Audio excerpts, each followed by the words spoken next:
আসসালামু আলাইকুম ওরহমতুল্লাহি ওবরাকাতুহু। নাহমাদুহু ওয়া নুসাল্লি আলা রাসূলিহিল কারীম, আম্মা বাদ। সম্মানিত হাজিরিন, আল্লাহ সুবহানাহু ওয়া তাআলা দুনিয়াতে আমাদেরকে পাঠাইছেন শুধু একমাত্র তার ইবাদত করার জন্য।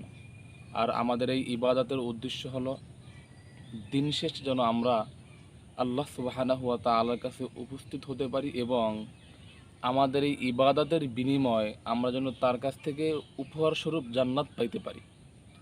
কিন্তু আমাদেরকে এই জান্নাত পাইতে হলে আমাদেরকে বিভিন্ন স্টেপ, বিভিন্ন সিঁড়ি অতিক্রম করার পরে আমাদেরকে জান্নাত পাওয়া লাগবে। এই জান্নাত এত সহজ না এবং জান্নাত পাওয়াটা আবার অনেক সহজ। যেমন আল্লাহ সুবহানাহু ওয়া তাআলা আমাদের জন্য ছোট্ট ছোট্ট আমলগুলো দিয়ে দিয়েছেন।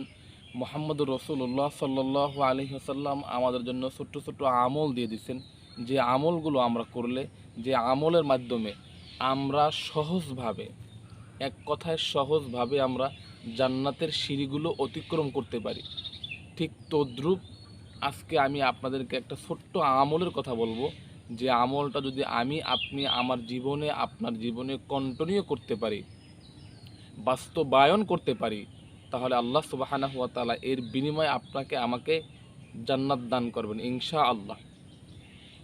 উকবা ইবনে আমির রাদিয়াল্লাহু তাআলা আনহু থেকে বর্ণিত, তিনি বলেন, রাসূলুল্লাহ সাল্লাল্লাহু আলাইহি ওয়াসাল্লাম বলেন, আমার কোনো উম্মত, কোনো মুসলমান যদি ফরজ এবং সুন্নতের ন্যায় অজু করে এবং অজু করার পরে খুজুর সাথে অথবা সুন্দরভাবে 2 রাকাত নামাজ আদায় করে, আল্লাহ সুবহানাহু ওয়া তাআলা তার জন্য জান্নাতকে ওয়াজিব করে দেন। সুবহানাল্লাহ। হযরতে আবু হুরায়রা রাদিয়াল্লাহু তাআলা আনহু থেকে বর্ণিত, তিনি বলেন, রাসূল সাল্লাল্লাহু আলাইহি ওয়াসাল্লাম একবার ফজরের নামাজের সময় হযরতে আলী রাদিয়াল্লাহু তাআলা আনহুকে ডাকলেন এবং জিজ্ঞাসা করলেন, আলী, তুমি ইসলাম গ্রহণ করার পরে সর্বাধিক কি এমন বেশি আমল করছো, যে আমলের কারণে আমি নবী যখন মিরাজে গেলাম, মেরাজে যাওয়ার পরে আমি নবী তোমার পায়ের জুতোর আওয়াজ শুনতে পেলাম জান্নাতের ভিতরে?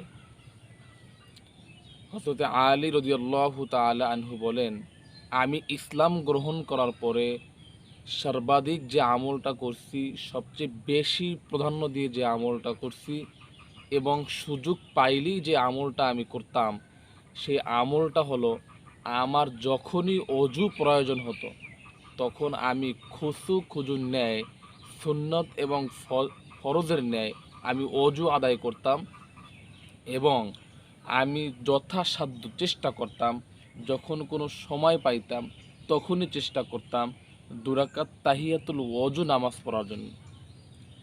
এই নামাজটাই আমি সর্বাধিক আমল করছি এবং এর বাইরে আমার সর্বাধিক কোনো আমল আমার নাই।